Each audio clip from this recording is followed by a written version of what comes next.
Welcome back to another Succeed with Dyslexia interview. My name is Darren Clark. I'm the Managing Director for Succeed with Dyslexia, and we are a global movement making positive steps towards making more awareness for dyslexia on a global level. We do these interviews all the time, and we have some incredible guests across the globe joining us, and we have done this exactly again today with another incredible guest. Thank you so much for taking time out of your incredibly busy schedule. Would you like to tell our listeners and viewers a little bit about, introduce yourself, a little bit about yourself? That would be amazing. Thank you. Hi, Darren. Thank you very much. My name is Amina Humayun, and I'm based in Pakistan. I'm a Pakistani citizen by residency, by identity, and by passport. And I've lived across the world, but I currently am based in Pakistan since the last 4 years, working with the International School in Islamabad, which is affiliated with the International Baccalaureate or IBO organization. So I'm their resident literacy specialist. And while I'm qualified in dyslexia, my role is not specifically to only address the challenges of children who are diagnosed, but to also lift the skills and support children who have unusual literacy needs. Absolutely wonderful. It sounds like you're incredibly busy in everything you're doing. What is kind of dyslexia? How is dyslexia perceived in your country? Is there a lot of awareness, or I know we're on a global scale we're doing so much. There's so much awareness and so many things going on. It's just really interesting for our listeners and viewers to kind of understand how it's maybe perceived in your country. And so as you may know, we have actually inherited a sort of colonial system of education, having been ruled by the British for many, many years. And English is our official language. And I think dyslexia's main research and findings in the UK have arrived here at some point, but they've only touched the lives of people who are actually looking for solutions for their families. And I wouldn't say that we are very advanced in the area, but there are some very qualified people who are working by themselves. And I think it's more of a sort of patchy or piecemeal effort, and perhaps a private effort, as opposed to a cohesive and sort of systematic support system. I am aware that the government has passed a bill in 2020, which was passed by the Senate and Parliament, and it is in support of acknowledging as well as supporting dyslexia. That hasn't quite been implemented. And I fear it'll take some time to even recognize what it is, because we're going through a lot of changes in the mainstream policy for education. We're moving towards a national curriculum, which may actually exclude diversity as opposed to inviting diversity. And it'll be interesting to see how the attitude to education develops. And after that, one can only say that, one would try to contribute to the dyslexia effort based on what transpires. Because I'm in an international setting, I don't find myself in a typical government school or a private school. But I am aware there are people who are working here. I know that in 1986, there was a gentleman by the name of Mr. Shad Muaref, with whom I've spoken recently, who set up the only affiliated dyslexia support institute affiliated officially with the UK. You may have heard of Berry Hornsby, who passed away in early 2003, who used to run the Hornsby Institute of Dyslexia. And that's where I'm qualified from. And many people in Pakistan are qualified from there, because she flew down at the time, having collaborated with Shad and set up an institution called READ. And READ supports dyslexic children even today. Yes. There are a couple of other organizations as well, but READ was the most prominent one. Unfortunately, after Berry passed away, the Dyslexia Institute in England did not continue its affiliation with READ. Yeah. And I also know that there are some lower income outreach programs. For instance, there's an institute or a foundation called the Kazim Foundation. They work with low income groups. But with us, Darren, I sometimes wonder whether the more urgent issue is literacy over and above or before dyslexia, because we do have major issues with spreading literacy, encouraging literacy. We don't have a high literacy rate. It's, somewhere close to less than half the population, and more amongst boys than girls. So all these attitudes are shaping our attitude to dyslexia as well. Absolutely, and it seems that there is, like I said, there seems to be so many changes within the educational sector, and that's trying to facilitate so many things. It's almost like I said, it's this hub of focusing on this, and then we can look at this, and it sounds like it's almost in its infancy of the things that are changing. Have you? Your background, have you always kind of been in the educational sector? How did you get into the educational sector? That's a good question. Actually, I came to education by choice, by conscious choice. Now, I've been an economist in my education as well as my early career for the first 7-8 years of my working life.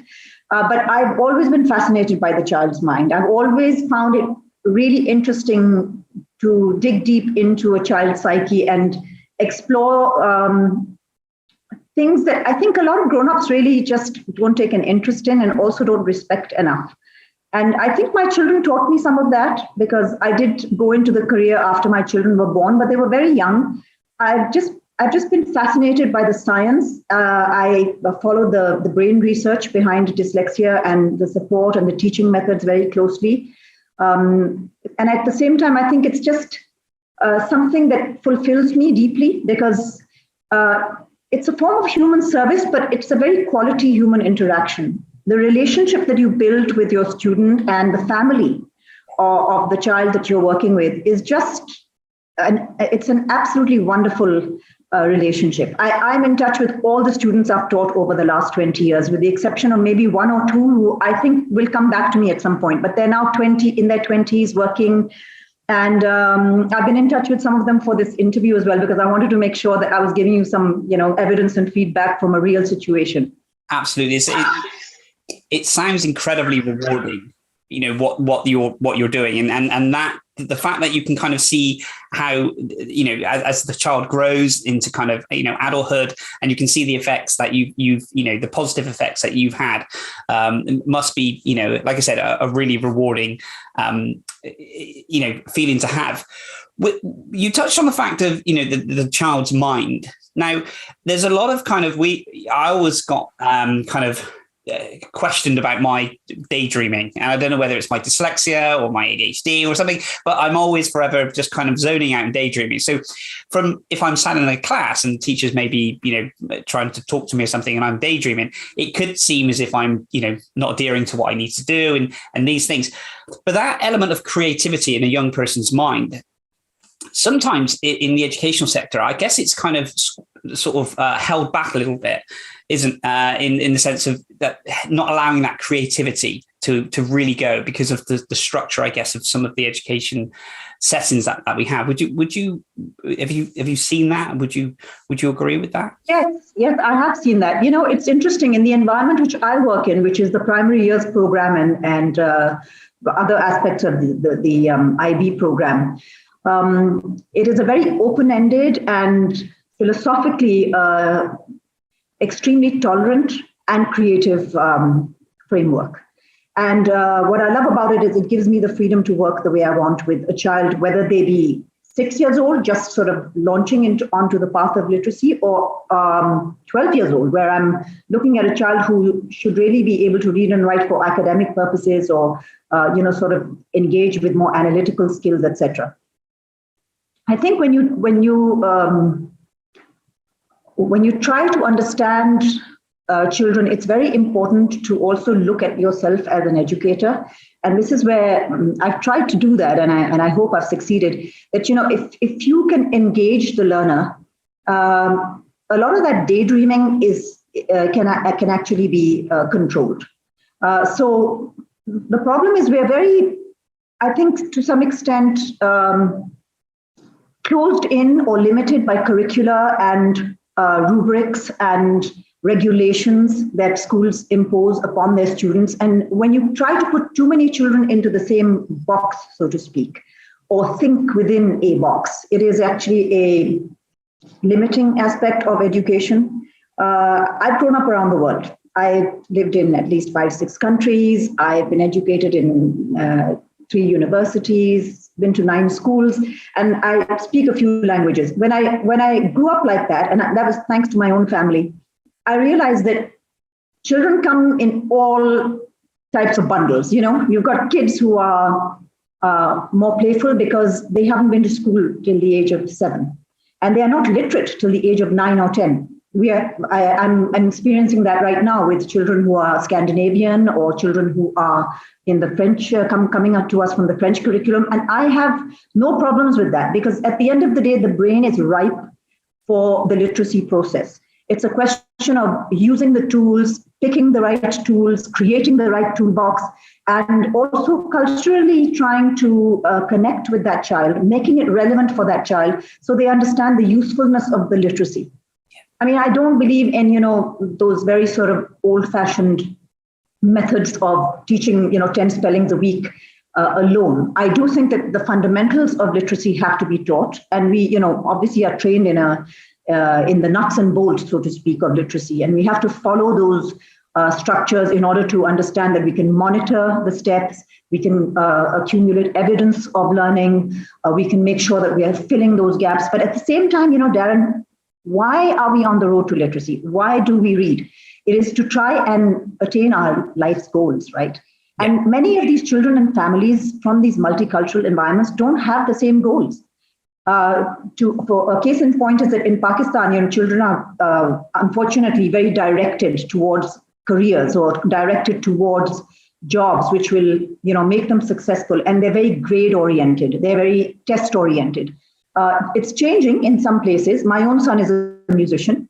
He's a graduate of the Guildhall School of Music and Drama. And I said, you've got to go after whatever your passion is. And I think it's been a really fulfilling experience for the whole family to see him learn music, create music, and share music. So there are a lot of factors that are limiting that diversity and creativity in the classroom, to come back to your question. And we really do need to think as educators about tapping the strengths and that diversity in the classroom. I mean, how can a child with that diversity, such as yourself, add to the fabric of the classroom, make it richer, and also make it multidimensional, aid the other children who are possibly learners like that student. So you have to have a very open mind, and I really enjoy that. I love exploring the child's mind, but I also love the cultural spread in the room, and I really love the experience from home that comes in. I get very involved with the families because I need to have them on board. I need to be collaborating and a partner with the parents to be truly successful. Absolutely. And when you mentioned about your son now, that sounds absolutely incredible, and congratulations on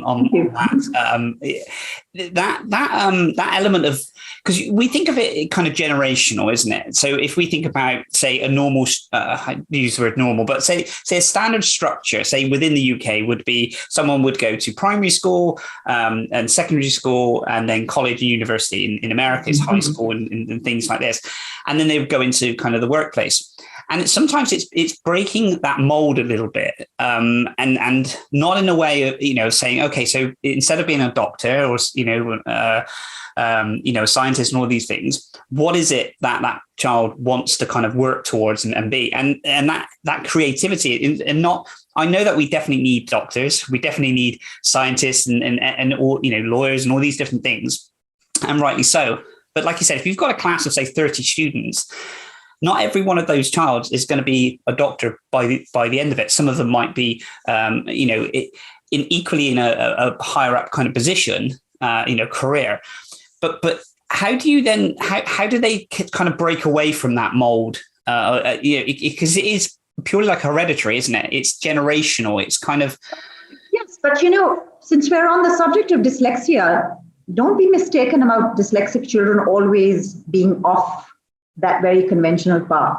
Because having taught probably over 300 children from countries, like Iran, Poland, English-speaking countries like New Zealand, Ireland, let me tell you, I have I now see among that cohort engineers, doctors, dancers, quad bike racers, sports science coaches. And I've got one young man who I was in touch with yesterday who is about to contest for the Youth Olympics in Ireland. So I wouldn't say that they always have to follow the alternative path or the unconventional path. I think the key for the educator is to make sure that you build the confidence at school when literacy is compulsory. You see, school is the toughest part of a dyslexic person's life because it is connected with literacy. You know that. And when you have difficulty in reading and writing, the steps that you're following towards building those skills at school become extremely challenging. And also, I think to some extent, you feel different, you feel set apart, and it's very difficult for you to form those social relationships and the confidence levels that you need to move through school. So in those early stages, if one can try and address those literacy issues and introduce them in an engaging and lasting way, in a way, it kind of propels the confidence of the child to try new things. And then you start guiding them towards literacy for their choices. I have a lot of children who, for instance, are doing things that are not academic, actually succeeding in using literacy for their profession. And those who are academic are going ahead and doing, sort of work that is more, if you like, pedagogic or more theoretical. But at the same time, once you've presented them with the foundations of literacy and you've kind of springboarded them, the human brain is absolutely incredible. And it's also a question of, then exposing them to the avenues and the opportunities that are going to make them thrive. And in this respect, I have to say the world has changed so much, not just during the time of COVID when we've gone virtual in a big way, but even when you think about the last 10 or 20 years when the information technology revolution has come about, there is so much assistive technology to help us. So one of my jobs is to also find that ideal toolbox for the child. Okay, you've got an innate strength, like maybe, you're very good at visual spatial skills. So I had one Polish student who ended up being a fantastic architect, or you've got very good fine motor and gross motor skills. All right, I can see you're succeeding in sport.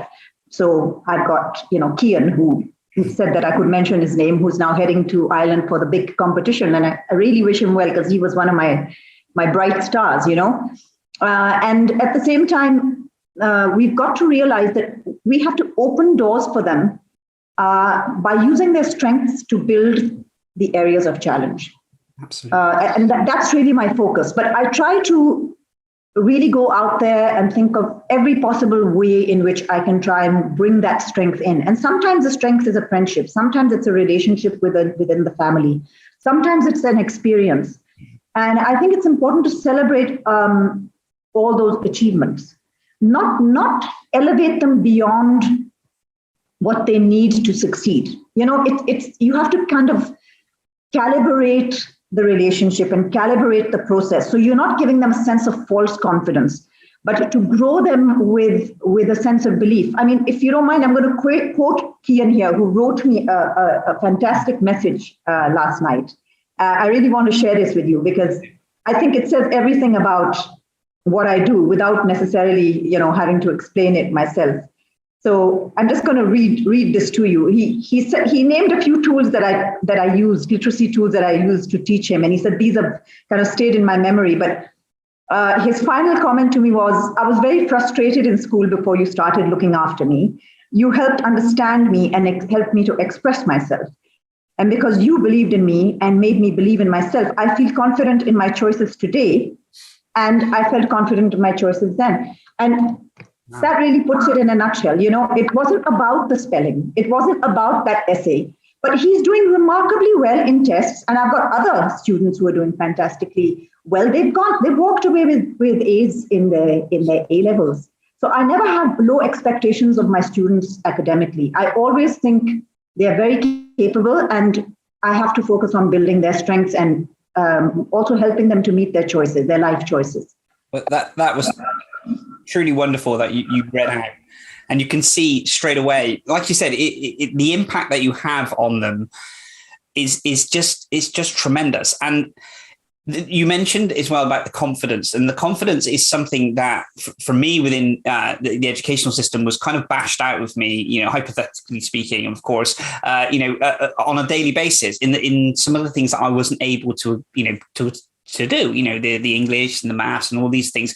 And it probably wasn't the way that I couldn't do them. It was just the way that it was taught to me and the way that I had to deliver it in no sense. So that element of confidence and someone believing in them and saying, okay, so it's not just, we'll get the grades. If you want to get the grades, we'll get the grades, but it's how you get the grades or how you do this. It's that element of confidence and having someone to feel when they leave school that they can go into the workplace or even further education is just tremendous. So Darren, the world is changing.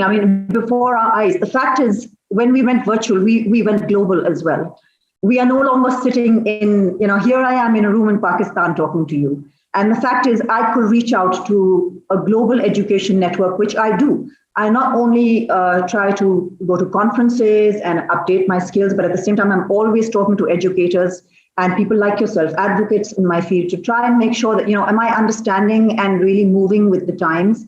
I keep in touch with my students to try and understand how are their perspectives changing. And the most remarkable thing is that in the last 20 years or so, we've been able to do neuroimaging. And that has allowed us to really understand as educators, what are we doing when we're trying to teach a child? What are the practical methods we need to employ in order to try and make sure that we are creating those synapses? In the days, 20, 30 years ago, when people used to pat kids on the back and say, you'll be okay, just practice this 20 times. Well, we don't need to do that anymore. We know what methods are working. We need to read. We need to speak to other specialists. There's a remarkable neuroscientist by the name of Stanislas Dehaene. I don't know if you know him, but he runs an institute called Neurospin just outside Paris in France. Okay. And he's done amazing research on the science of reading and how the brain changes. Wow. And although I read research across the world, his work has impacted me a lot because he has shown that, these bottom-up strategies of teaching letter sound correspondence, which is, the phonics that the Rose Report and other documents and people like Maggie Snowling of Oxford University are talking about promote, they actually, there is a science to them. There is a foundation to why we are teaching those. But at the same time, I think it's very important to adapt and tweak your own educational style. And I think that's where my experience as, I think I could call myself a world citizen. I'm Pakistani by passport, but having traveled and seen the world, I never see people as French or English. I always see people as people. And I think that's an advantage to an educator because you're seeing an individual, you are open to what they bring to the table, and you're also learning from them because they're guiding you as you sort of try and create their trajectory or at least support their trajectory. And the important thing is that you have to make sure that you take into account, the cultural diversity, and you have to be part of the global community in order to try and keep growing. I mean, there's no way that this kind of brain research is happening in Pakistan. So obviously, I would rather go out and find out and bring it back to the institution where I'm working or spread it among professionals amongst whom I'm, working and learning in my own country. It sounds incredible. I would love to kind of touch base with you and again, obviously, get the name and get the information on that. I'd love to learn, more about that. And I guess it's incredible to hear how we're kind of so much science is put into the educational side of it, and so much thought and planning and everything else behind the scenes. And it, like you said, it's not like 20, 30 years where you just go, recite the times table or this and this. There's so much work that's being done.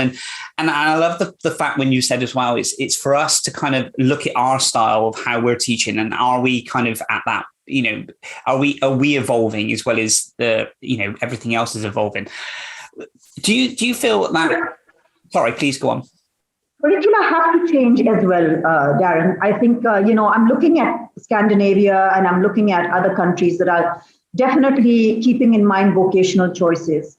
Looking at, what's the purpose of education? Why are we educating children? Because, my dad the other day very interestingly said something about why my daughter, who's 12 years old, doesn't read Charles Dickens.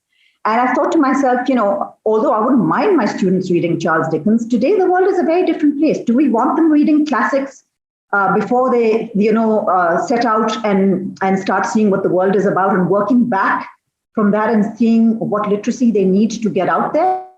So we have to adapt and evolve with the world. And the way we were educated may have been good for us, but we have to continue to educate ourselves as a community of teachers. We have to do that.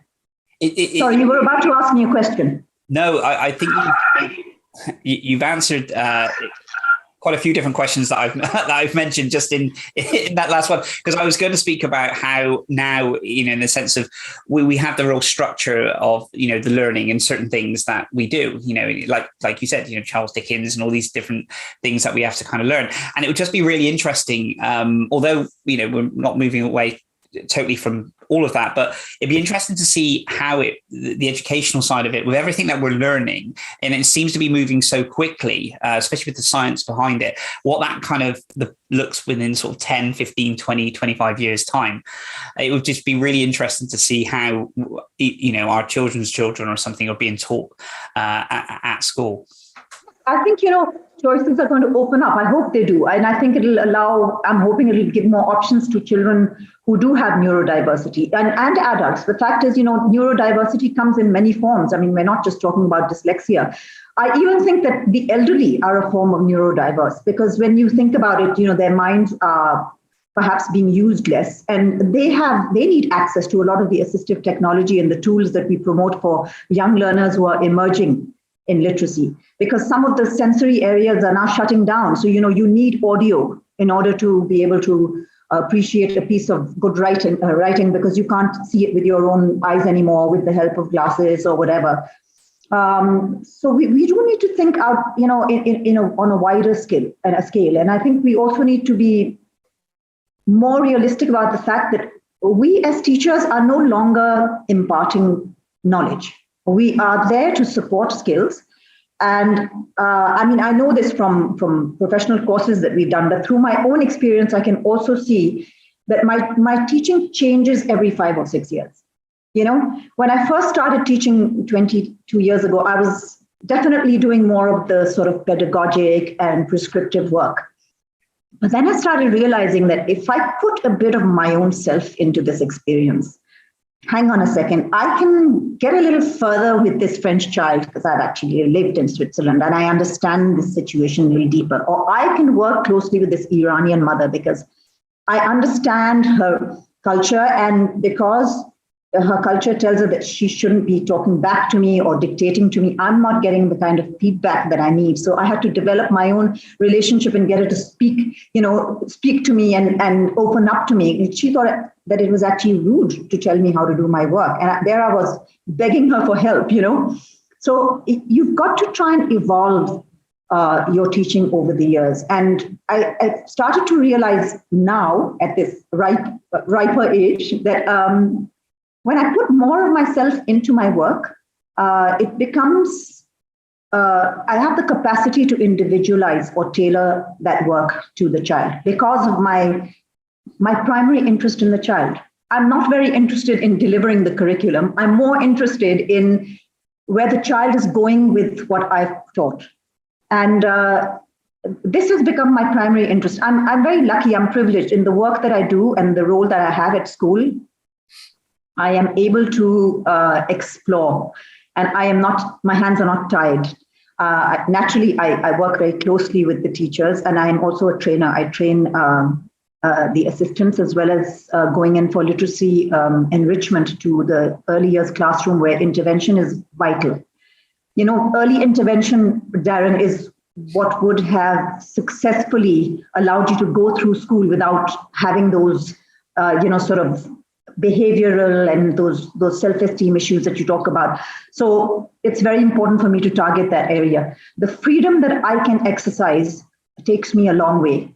I'm able to pick and choose, and every one of my lessons, although it is very closely planned and very detailed with up to 7 to 10 activities sometimes, I'm always breaking boundaries, and I'm always improvising and adapting depending on even how things go within the lesson. And I think that's how many of us educators like to do it if we are left to our own devices. Absolutely. Like you said, it's that you're having that kind of creativity, which is then you're almost kind of trying different things and seeing these things, but in its whole entirety, it's really kind of helping. We're sadly up on our time, and I could speak to you for many hours. So we would love to come back and revisit yourself and speak more, because I don't even feel that we've scratched the surface on everything. That I'd love to come back. Thank you. Anytime I can help you, and I think it's a wonderful course. What I would certainly say is that I'm looking to more youth activism in our field. I think there are older people like you and me. I mean, you're a lot younger than me, but I just feel if students could come on board with us and talk about themselves to motivate school children, I think we could go a long way. And this is my next effort. It's going to be to bring those students of mine back and talk to the world and say, look, it's worth it to put the effort in and talk about it and share your experiences. Because if the Gretas and the Malalas of this world can talk, I think we certainly need successful young dyslexics to speak on behalf of the world. And absolutely, and we would love to be a platform for that. If we could set something up for that for you to have them, we would definitely welcome them to hear that. Thank you. That sounds wonderful. Absolutely. Well, thank you so much for taking time out of your incredibly busy schedule. It's been an absolute pleasure speaking with you again. Take care, and we will speak to you very, very soon. Thank you. The pleasure was mine. Thank you. See you again soon. Thank you so much for watching. We hope you enjoyed this video as much as we did putting it together. Now, we have some more amazing content for you. Please feel free to click this link here and learn more about Jamie Baker, who works as an educational therapist. Jamie talks about some of the successes and obstacles she's seen as she's worked with individuals who have learning differences. If you have any comments or questions, leave them in the comments below. And as always, thank you so much for watching.